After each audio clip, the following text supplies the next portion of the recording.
सध्या महाराष्ट्र राज्य मार्ग परिवहन महामंडळाच्या एसटीच्या बस अपघातामध्ये दिवसेंदिवस सतत वाढ होताना आपल्याला दिसून येते।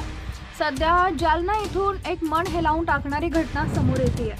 नेमकं काय घडलं ते पुढे बघा। त्या अगोदर आपल्या चॅनलवर नवीन असाल तर चॅनलला जरूर सबस्क्राइब करा, जेणेकरून अशाच प्रकारचे अपडेट्स तुमच्यापर्यंत पोहोचत राहतील। पोलिसांनी दिलेल्या माहितीनुसार बस मालेगावहून माहूरगडला जात होती आणि त्यात सुमारे 60 प्रवासी होते। त्याचवेळी भरधाव वेगात आलेल्या ट्रकनं बसला धडक दिली। ट्रक चालक निष्काळजीपणे गाडी चालवत असल्याचा दावा प्रवाशांनी केला। ही धडक इतकी भीषण होती की बस आणि ट्रकचं मोठं नुकसान झालं।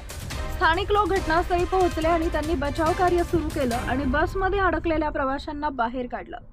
या अपघातात 4 जणांचा जागीच मृत्यू झालाय तर 24 जण जखमी झाल्याची माहिती पोलिसांनी दिली आहे। सर्व जखमींना जालना जिल्ह्यातील शासकीय रुग्णालयात दाखल करण्यात आलेला असून तिघांची प्रकृती चिंताजनक आहे। ट्रक चालक दारूच्या नशेत असल्याचा आरोपही प्रवाशांनी केलाय। पोलिसांनी आरोपी चालकाला अटक केली असली तरी त्याची ओळख अद्याप पटलेली नाही। हा अपघात स्थानिक नागरिक आणि प्रवाशांसाठी वेदनादायी अनुभव होता। रस्ता सुरक्षा नियमांची काटेकोर अंमलबजावणी करण्याचं आवाहन त्यांनी पोलीस प्रशासनाला केलेलं आहे।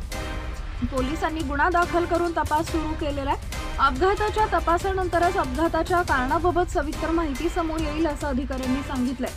स्थानिक प्रशासनानं नागरिकांना वाहतुकीचे नियम पाळण्याचे आवाहन केलंय।